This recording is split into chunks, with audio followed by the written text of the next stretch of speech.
Direção defensiva. O condutor que, ao tentar sair numa ladeira, deixa o carro voltar colidindo com o veículo de trás, cometeu um ato de imprudência, negligência, imperícia ou barbeiragem. Tem muita gente que marcaria aí barbeiragem, né? Só que isso aqui não é conceito de direção defensiva, tá? Isso aqui é uma forma vulgar e popular dos outros, a gente, né? Chamar quem dirige mal, barbeiro, a barbeiragem. Isso aqui não existe dentro do conceito de direção defensiva, gente. Então já elimina isso. Ele foi, então, imprudente, negligente ou imperito. A imprudência está relacionada a ato perigoso, excesso de velocidade, avanço de sinal vermelho. A negligência é quando ele ignora condição desfavorável. Por exemplo, o pneu estava careca e ele saiu dirigindo a si mesmo. E a imperícia é quando falta habilidade. Por falta de habilidade, ele acabou esbarrando num outro veículo. Qual das três vocês acham que encaixa melhor aqui? Tentou sair na ladeira, não conseguiu, o carro voltou, colidiu com quem estava atrás. Falta de habilidade. Imperícia é o que vai encaixar aqui, ó. Imperícia. Professor, precisa escrever o imperícia aqui? Não. Eu estou escrevendo só para você entender que é esse termo aqui que vai encaixar aqui. Aí, se você ler de novo, você vê que agora bate direitinho. O condutor que, ao tentar sair numa ladeira, deixa o carro voltar, colidindo com o veículo de trás, cometeu um ato de imperícia, ou seja, falta de habilidade, falta de domínio com o veículo. Direção defensiva. Foi imprudente, imperito, negligente ou cuidadoso? Qual delas que vai encaixar aqui? O condutor que, ao perceber que os pneus estavam carecas, decidiu fazer a viagem em velocidade reduzida. Tipo assim, ele chegou, ele tinha uma viagem para fazer, só que de manhã, chegou na garagem, olhou, puxa, os pneus do carro estão bem carecas. Era para eu ter trocado esses pneus. Do jeito que está aqui, não dá para fazer essa viagem. Mas eu vou assim mesmo, eu vou bem devagarinho, em velocidade reduzida, porque aí eu não corro risco, ou pelo menos diminuo muito esses riscos. Esse cara que fez isso, ele foi o quê? Imprudente, imperito, negligente ou cuidadoso? Tem gente marcando aí cuidadoso, né? Ah, foi cuidadoso. Gente, não foi cuidadoso. O cara que ignora uma situação perigosa, que é um pneu careca, ele não foi cuidadoso. Ele até quis compensar dirigindo devagar, mas isso não é cuidado, não. Tá? Então, fora. E aí nós temos imprudência, imperícia ou negligência. O imprudente são atos, né? Atos. Excesso de velocidade, avançou o sinal vermelho, não respeita a sinalização, não respeita o direito dos outros. Os atos que o motorista pratica na direção fazem com que a situação fique perigosa. Não é o caso. Aqui estava dirigindo devagar. Então, o ato dele não estava causando problema. Não era o ato. O dirigir dele estava ok. Estava dirigindo devagar com cuidado. Então, não é. Está fora. Ele foi imperito. Imperito quer dizer faltou habilidade, faltou domínio com o veículo. Foi esse o caso aqui? Não, o problema nem era no dirigir o veículo. O problema era no veículo. E ele ignorou isso. Então, também não. Sobrou a letra C, negligente. E é exatamente, a negligência é quando ele ignora uma condição desfavorável. Se ele ignorou uma condição desfavorável, ele foi negligente. Aqui eu estou falando dos pneus, mas poderia ser outra. Vamos supor que ele não dormiu à noite. Perdeu um ente querido, passou a noite no velório. Mesmo assim, de manhã, ele resolveu pegar a direção do veículo para dirigir. Ele foi dirigindo devagar, com cuidado, coisa e tal, mas a condição física dele, estava com muito sono, é uma situação desfavorável. E ele ignorou isso, então ele foi negligente. Tá vendo? Ou então está chovendo muito, muitos alagamentos, trânsito congestionado, o risco de acidente aumenta quando está chovendo. E o cara, mesmo assim, resolve fazer uma longa viagem naquele período de chuva mais intensa. Ele ignorou uma condição desfavorável, que era o tempo chuvoso. Então, ele foi negligente. Está vendo? Sempre que tem uma condição desfavorável e ele ignora, ele não dá importância para aquilo, ou às vezes até dá, mas tenta compensar aquilo com outra coisa e não vai compensar, ele foi negligente. Então, o que ele foi? Negligente. Letra C, a resposta. Conceitos e definições. Mais um de conceitos e definições, aquela partezinha chata da matéria, tem que se ligar nisso aí. É superfície lindeira às vias rurais. Vias rurais, vamos entender aqui como rodovias e estradas. Lindeira, esse termo lindeira quer dizer que margeia, que fica nas laterais da pista. Lindeira é margeia, ou que fica nas laterais da pista. Então, é a superfície que está nas laterais das vias rurais, ou seja, das rodovias, delimitada por lei específica, sob responsabilidade do órgão ou entidade de trânsito competente, com circunscrição sobre a via. Que área é essa, hein? Superfície lindeira às vias rurais, delimitada por lei específica. Eu quero que vocês prestem atenção nisso aqui, ó. Lei específica e área lindeira às vias rurais. Caiu isso aí na sua prova, ó.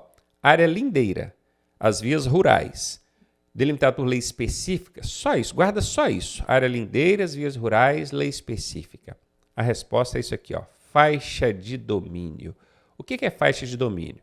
Nós temos uma rodovia, aqui está o meio dessa rodovia, e aqui nas margens dessa rodovia, nessas áreas aqui, ó, você só pode construir, só pode edificar, construir edificações, imóveis, quando o órgão com circunscrição sobre a via, ou seja, o órgão que administra essa via, autorizar. Por quê? Porque existe uma área chamada faixa de domínio, que está sob o domínio desse órgão, que é o seguinte, vamos mudar a cor da minha caneta, ó, contado do centro da pista, pega aqui do centro da pista, você vai contar tantos metros à direita e tantos metros à esquerda, e dentro dessa área você não pode edificar, construir, fazer modificações sem autorização do órgão com circunscrição. Por quê? Porque ele é uma faixa de domínio desse órgão. Professor, quantos metros? Por isso que é lei específica, porque cada órgão vai determinar ali uma metragem. Normalmente vai ser de 30 a 50 metros, normalmente, contado do centro da via, tá? Mas isso aqui não pergunta em prova, essa metragem não pergunta, porque isso é variável, isso vai de órgão para órgão. Saiba apenas que existe essa área, que tem uma metragem aqui que está sob o domínio desse órgão e é chamada de faixa de domínio. Guarde, superfície lindeira às vias rurais, delimitado por lei específica. Faixa de domínio. E aí, tá gostando da aula? Eu sou o professor Ronaldo Cardoso e tenho o caminho das pedras para você chegar à sua aprovação da forma mais suave possível. Se você fizer exatamente o que eu te pedi, eu garanto que você passa. Clique aqui no primeiro link da descrição e vem ser aprovado com a gente. Direção defensiva. Uma das luzes do freio do seu automóvel apresenta problema durante seu deslocamento. Nessa situação, você compra uma lâmpada e substitui na rua mesmo.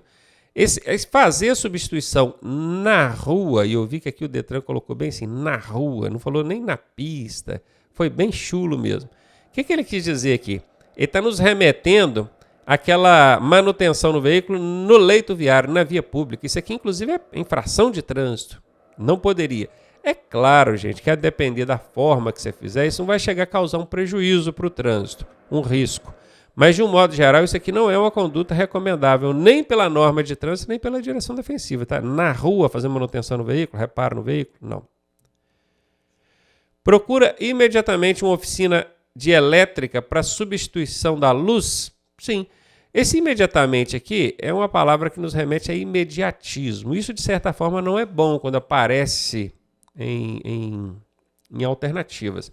Mas nesse caso não vejo problema não. Procura imediatamente uma oficina de elétrica para fazer a substituição da luz que está queimada. Está certinho. Essa seria a resposta que melhor encaixa aqui. Sinaliza de outra forma? Como é que você vai sinalizar? Luz de freio lá atrás. Não, né? Desconsidera o fato, pois o freio está funcionando normalmente? Não, você não vai desconsiderar uma situação dessa. Letra B de bola é a resposta.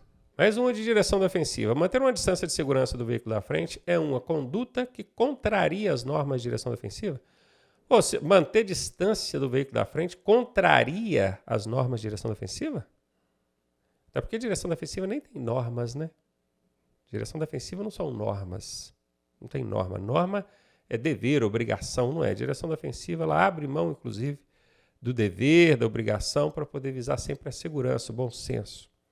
Letra A está fora. Condição segura para que o condutor tenha tempo de reagir e acionar os faróis diante de uma emergência. Para ter tempo de reagir, ok. Até aqui estava tudo certinho. Agora, para acionar os faróis diante de uma emergência? Não, né? Condição segura para que o condutor tenha tempo de reagir, beleza. E acionar os freios em situação de emergência? E aqui também dá para aplicar uma técnica, um macete. É o macete das irmãs brigonas. Já ouviu falar dessa? Irmãs brigonas. Por que irmãs? Porque são duas alternativas bem parecidas, por isso que elas são irmãs. Não são gêmeas não, tá? São irmãs. Mas que tem uma sutil diferença entre uma e outra. Uma fala uma coisa, a outra fala outra. Por isso que elas são brigonas. Aqui fala acionar os faróis. E aqui fala acionar os freios. É a única diferença entre uma e outra. Quando você encontrar duas irmãs brigonas numa questão, você já pode eliminar as outras alternativas. Pode eliminar. Porque a resposta tem que ser uma das duas brigonas. Tem que ser. Guardou isso? Isso é uma setaça, hein? E é o seguinte. Você precisa de distância para acender os faróis ou para pisar no freio? Para pisar no freio, né, gente? Então a letra B está fora. Fiquei com a letra C. Direção defensiva. O que fazer numa frenagem de emergência conduzindo um veículo sem freio ABS? Freio ABS é aquele que não deixa as rodas travarem, bloquearem, né? Freio forte. Se as rodas travarem, ele alivia o pé no pedal de freio. Aqui está ok, está tudo certinho. Frenagem de emergência, a gente freia com força mesmo, que é para parar rápido. Se as rodas travarem, alivia o pé do pedal de freio, fazendo mais ou menos o efeito do próprio ABS. Porque o ABS ele faz isso. Quando ele percebe que você pisou com muita força, ele alivia a pressão ali sobre a roda. Essa aqui pode ser a resposta. Mantenha o veículo em linha reta. Também, você está fazendo uma frenagem de emergência, tem que procurar manter o volante em linha reta. Virar o volante ali é perder o controle da direção. Firme o pé na lateral esquerda do assoalho. Do lado esquerdo ali do pedal de embreagem tem um lugar próprio para a gente firmar o pé esquerdo e dar firmeza no corpo. Também está certa. Todas as alternativas acima estão corretas. Quando aparece esse todas aqui, quem estuda comigo sabe, é 80% de chance desta ser a resposta. E nesse caso, o macete funcionou aqui também, hein? Mais uma de direção defensiva. Como o condutor deve comportar nas curvas? Diminuir a velocidade. Vamos lá. Batendo o olho nas alternativas, de cara eu já fico predisposto a marcar essa grandona aqui, ó. Por quê? Porque ela é o elefantinho. Vocês têm que aprender a fazer essa análise, tá, gente? Antes de ler as alternativas, corre o olho e vê se não dá para aplicar nenhuma técnica aí. Opa, que dá, que tem um elefantinho. Então é 90% de chance desta aqui ser a resposta. Então a gente já fica de olho nela. É 90% de chance. Bora ver? Diminuir a velocidade com antecedência. Ok, eu vou entrar numa curva. Usando o freio, sim, antes da curva eu posso usar o freio. E, se necessário, reduzir a marcha antes de entrar na curva. De novo, ó, antes de entrar na curva. E de iniciar o movimento do volante. Ou seja, antes mesmo de começar a virar o volante para fazer a curva. Está tudo certinho nessa letra A. Ela é a resposta. A letra B, aumentar a aceleração durante a trajetória da curva? Não, dentro de uma curva. Você vai aumentar a velocidade? Não. Pode até manter a aceleração, mas aumentar? Nunca frear dentro de uma curva. Olha, frear dentro de uma curva não é uma boa ideia. Mas esse nunca aqui, ó, é uma casca de banana. E quando tem casca de banana, é 90% de chance dessa alternativa ser falsa. E ela é falsa. Porque vai ter algumas circunstâncias que você vai precisar pisar no freio dentro da curva. Com algumas cautelas, com alguns cuidados, mas uma ocasião ou outra pode ser, sim, que o freio possa... Eu mesmo freio, às vezes, dentro de curva.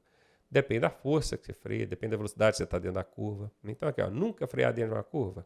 Não, né? Manter a embreagem acionada. Você vai fazer a curva com o pé apertando a embreagem? Está errado também. Letra A é a resposta. Técnica do elefantinho. Funcionou de novo. Para ver e ser visto nas diferentes situações de trânsito, o condutor deve manter as janelas do veículo sempre abertas. Sempre é casca de banana. Se é casca de banana, é 90% de chance da alternativa ser falsa. Ligar a luz da placa traseira, para ver e ser visto. Se eu ligar a luz da placa traseira, eu não vou nem dizer que eu vou ser visto. A placa do meu carro vai ser vista, né? Mas eu vou conseguir ver alguma coisa ligando a luz da placa traseira? Não, né? Então não faz muito sentido, não. Letra C, manter acesas as luzes externas do veículo e usar o farol baixo desde o pôr do sol até o amanhecer. Parece que está tudo ok aqui. Vamos ver a letra D. Acionar no período noturno as luzes de emergências, conhecido como pisca-alerta. Então quer dizer que quando tiver à noite, eu vou ficar andando com o pisca-alerta ligado? Não, né, gente? Letra D está fora. C é a resposta. Questãozinha sobre direção defensiva. É muito importante ficar ligado nessas questões de direção defensiva, porque elas aparentemente são fáceis, mas o Detran costuma usar isso para botar pegadinhas. Então você bate o olho, essa é fácil demais, e vai naquela que parece óbvia e tinha uma pegadinha. Então sempre desconfie de questões muito fáceis, hein? Ao regular os retrovisores, o condutor deve focar a sua visão apenas no que se passa à sua frente. Apenas no que se passa à sua frente, eu vou regular retrovisores para ver o que está na minha frente? Na verdade, eu não regulo retrovisores para ver o que está na minha frente. Eu regulo retrovisores para verificar o que está nas laterais e traseiras do meu veículo, né? Então, esse aqui está fora. Sem contar que aqui tem uma casca de banana, né, gente? Apenas é CB, casca de banana. Somente no que ocorre na frente e atrás do veículo. De novo, na frente não, né? E mais uma casca de banana aqui, ó. Exclusivamente no que ocorre à frente, aos lados do veículo e aos lados do veículo. Na frente não regulo o retrovisor para ver o que está na frente. E o exclusivamente também é casca de banana, né? Então facilitaram bem a vida a gente aqui. Em tudo que ocorre em torno do seu veículo, beleza. Eu até diria que o tudo aqui é um pouco exagerado, porque retrovisores não mostram a frente, né? Mas quando fala em torno, a gente já pensa logo nas laterais e traseiras, né? Porque a frente, naturalmente, a gente está olhando. Tendo que escolher entre as 4 alternativas, a única que se aproxima da resposta é a letra D. E a gente tem que ficar ligado nisso também. Porque às vezes a gente analisa as 4 alternativas e pensa, mas nenhuma fecha 100%. Beleza, nenhuma fecha 100%. Com esse tudo aqui, né? Mas é a que melhor se aproxima, a que mais se aproxima. Então o Detran costuma sim trazer essas questões mal elaboradas e a gente precisa estar ligado nisso, hein? Letra D de dada a resposta dessa questão. Direção defensiva, e essa aqui é aquela questão que traz espaços a serem preenchidos, né? Quando tem esses espaços assim, ó, é porque dentro das alternativas tem termos, palavras que vão preencher isso aqui. E o que separa o primeiro termo do segundo termo normalmente é ponto e vírgula, assim, tá? Ó, normalmente é ponto e vírgula. Então nós temos aqui ó, o primeiro termo, o segundo termo. Quer dizer, isso aqui vai encaixar aqui e isso aqui vai encaixar aqui, sacou? A mesma coisa, ó, isso aqui é o primeiro que vai encaixar aqui e esse aqui é o segundo que vai encaixar assim. Todos eles vai ter um ponto e vírgula aí, separando o primeiro do segundo termo, para você saber qual que vem antes, qual que vem depois. Então, bora lá. A maioria dos sinistros, quer dizer, acidentes de trânsito, está associada à condição adversa. Qual condição adversa? Do tempo, do veículo, do clima, da via, do condutor, qual? E aqui fala que é do veículo. Quer dizer que a maioria dos sinistros está associada a problemas no veículo? Falhas mecânicas, sendo causado por falhas mecânicas? Você acha que são os veículos, falhas mecânicas, que causam a maioria dos sinistros? Vamos ver a letra B. Do órgão de trânsito, por deficiência na via, será então que a maioria dos acidentes acontece por falhas do órgão de trânsito, por problemas de deficiência na via? Bom, até existe sim, né, gente? Acidentes, sinistros que acontecem por conta de falhas, deficiências na via, por falhas ali do órgão de trânsito. Mas será que a maioria? Seria então por questão de tempo no sentido de clima, e o problema aí seria a chuva? E tem muito acidente que acontece por conta de chuva, né? Começa a chover, os acidentes aumentam. Ou seria por conta do condutor, por falhas humanas? Qual desses, se você tivesse que atribuir a maioria dos acidentes, qual que você diria? Veículo, órgão de trânsito, tempo ou condutor? A resposta é D de dado. Mais de 90% dos acidentes de trânsito são relacionados a falhas humanas. Então o problema é o condutor. Todos os outros aqui, ó, veículo, falhas mecânicas, órgãos de trânsito, deficiência na via, tempo, chuva, tudo isso também contribui para a ocorrência de sinistros, de acidentes. Mas o principal vilão é esse bacana aqui, por isso que a gente tem que estar ciente disso e sermos cuidadosos na hora que estiver dirigindo, né? D de dado aí a resposta.